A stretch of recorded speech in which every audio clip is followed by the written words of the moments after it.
brought to you by Thomas Allgaier and Frennis. This edition highlights key LinkedIn posts on commercial fleets from weeks 04 and 05. Frennis supports automotive enterprises and consultancies with market, customer, and competitive intelligence in the commercial fleet sector, with a strong focus on digital solutions and emerging technologies. And, looking at the posts from the last couple of weeks, I really feel like we're past the shiny object phase of fleet management. You mean we're done with the press releases about, flying taxis and saving the planet by next week? Exactly. The whole conversation has shifted. It feels heavier. We're not talking about ambition anymore. We're talking about execution. Right. The really gritty, unglamorous reality of actually making these trucks move, making the numbers work, and keeping drivers safe. It sounds like the hangover after the big hype party. That is a perfect way to put it. We've woken up, we've looked at the spreadsheet, and we've realized, there's actual work to do. So what's on the agenda for this deep dive? We've got 4 big themes that really stood out. First, electrification roadmaps that are actually, bankable. Second, AI that's moving from just seeing to doing. Third, a huge shift in safety culture.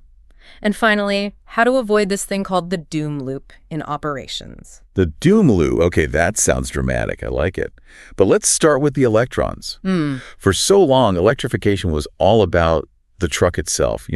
Look at this torque, look at this new grille. But reading a post from Natasha Fry at Mer, that is definitely not what's keeping fleet managers up at night in 2026. No, not at all. Natasha pointed out something that feels so obvious, but it gets overlooked all the time. The planning gap. The planning gap. Yeah. She's seen projects just stall out because of what happens before a single charger even gets plugged in. We're talking site surveys, engaging with the DNO, the distribution network operator. And just to clarify for everyone listening, the DNO is the company that actually owns the power lines coming to your building. Exactly. And if you don't talk to them early, you might find out your depot doesn't have enough juice to charge 10 vans, let alone 50. Natasha's whole point is that skipping these, quote, boring steps like load testing or journey storyboarding, it turns into a financial disaster down the road. You end up digging up concrete you just poured. It's the classic measure twice, cut once, but for, high voltage infrastructure. It's funny, you can really see that mindset shift. Mark Oxtoby weighed in, saying 2026 is all about availability and cost control. It feels like the CFO has finally entered the chat. Oh, the CFO is definitely running the show now. And that financial pressure is actually creating new business models. It's not just buy the truck, buy the charger anymore. Okay. Look at what Arthur Halsall and Mauricio Sardi from ZE Ports are talking about with charging as a service or gros gas. This is really interesting because it tackles the biggest hurdle, right? The massive upfront cost. It completely flips the script. Normally, you need a huge capital expenditure budget, CapEx, for the chargers, the grid upgrade, all of it. CAT says, no, we'll do all that. We own it. We maintain it. You just pay a monthly fee. So it moves it from CapEx to OpEx. It's like a utility bill instead of a huge construction project. Which makes it bankable. That is the key word for 2026. If a project isn't bankable, it's basically dead. But we did get some news on the actual trucks, the metal itself. Cody C. from GM was highlighting the new Chevy Silverado EV-WT. The work truck edition. Yeah. And the number that really jumped out was the range. Nearly 500 miles. That number changes everything. 500 miles isn't just more driving. It completely changes your operational map. One of the biggest arguments against EVs was the tether, the idea that a driver has to come back to base or stop to charge. Which just kills productivity. A plumber can't do another job if he's sitting at a charger for 45 minutes. Precisely. But with 500 miles, you can do a full shift, cover a huge territory, run the heat, and still get back to the depot. It mimics the behavior of a diesel truck. It removes that behavioral tax of switching. And speaking of mimicking diesel, we have to talk about Bill Pierce's update. An electric HGV crossing the Channel Tunnel. This was a massive milestone. It was a Kuhn plus Nagel truck, fully electric, carrying 12 tons, and it did a 1,056-mile round trip from the UK to France. That's a real international logistics run. That is not a little last-mile delivery van. It proves that long-haul heavy freight with zero emissions isn't just science fiction. It's happening. But, and there's always a but, it all depends on the infrastructure. Which brings us to my favorite quote of the week. Yeah. It was from Johannes Kernberger at Delta Charge. He just said, we're not a software company. We're building real infrastructure. It's such a necessary reality check, isn't it? We get so excited about software and digital twins, but Johannes is reminding us that at the end of the day, someone has to put copper in the ground. You can't download a kilowatt. You cannot download a kilowatt. I love that. Okay, so assuming we get the copper in the ground, we move to the next layer, the data. And this brings us to our second theme, AI and telematics. The vibe I'm getting is that we are just drowning in data. We are absolutely drowning. Yeah. Stephen White from Geotab put it perfectly. He said that for 2026, more data is actually a bottleneck. A bottleneck. Yeah. If you manage a fleet of 5,000 vehicles, you don't want a dashboard with 5,000 blinking dots. You want to know which 3 dots are currently on fire. Right.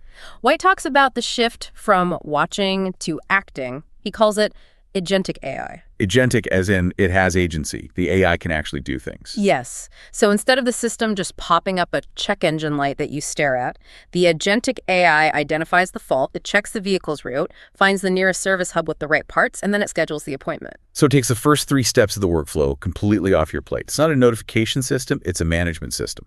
It closes the loop. And Paul Miller mentioned their ACE assistant, which lets you just ask it questions in natural language. You can just ask, which drivers improved their safety scores this month? You don't have to be a data scientist. That's huge. Yeah. It democratizes the data. But all this tech costs money. And this is where a framework from Selene Parlak comes in. She talks about green dollars versus blue dollars. And I think this is something every listener needs to hear. It's brilliant. Selene argues that if you want to get your budget approved, you have to know the difference. Blue dollars are the soft benefits, things like visibility or happier drivers. The things that feel good, but you can't really put them on a balance sheet. Exactly. Finance teams will nod politely at your blue dollars and then say no. Green dollars, on the other hand, are hard defensible savings, cost per mile reduction, lower insurance premiums. So my drivers will really like this app is a blue dollar pitch. Mm-hmm. This app reduces fuel theft by 12% is a green dollar pitch. Bingo.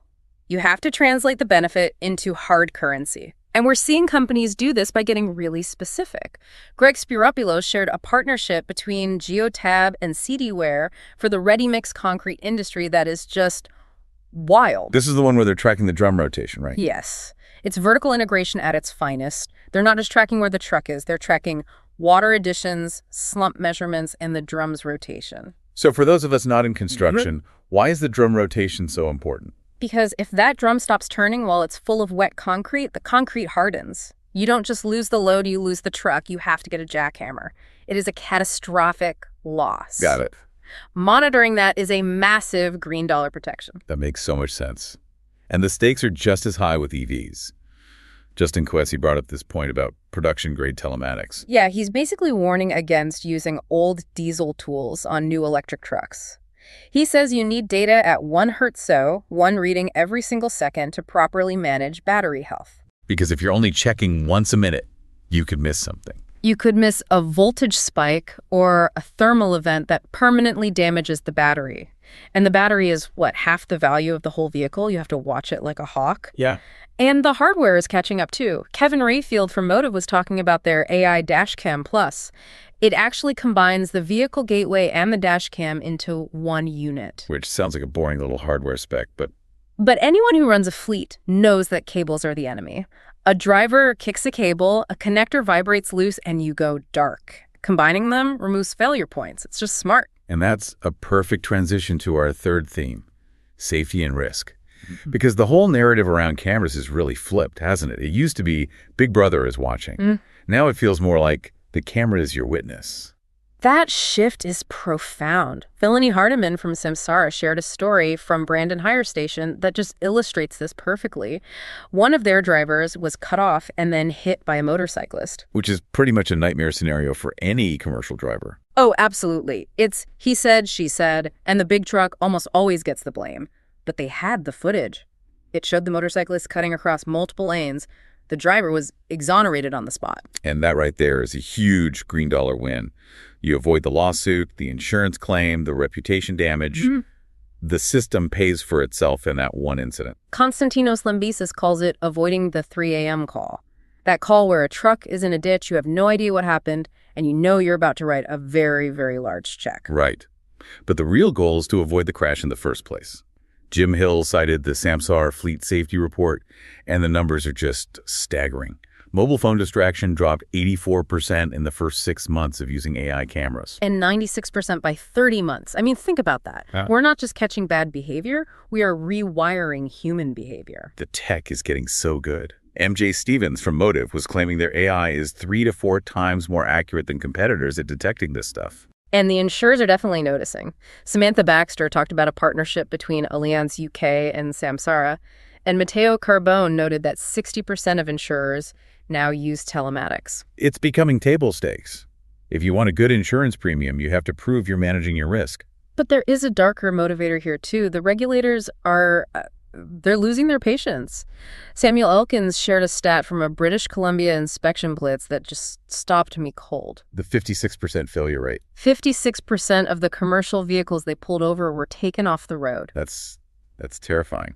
More than half. It's a huge wake-up call. We're here talking about AI and EVs, but half the trucks in that sample weren't even roadworthy. Elkins says complacency is high, and the authorities are cracking down hard. Which brings us perfectly to our last theme. Operational discipline. You can't have safety without reliability. And Mark Canton introduced a concept I'd never heard of before. The doom loop. Every fleet manager needs to understand this because it's a mathematical trap. The doom loop starts when you try to save money by underfunding your fleet replacement. You say, let's just keep these old trucks one more year. Which looks great on this year's budget.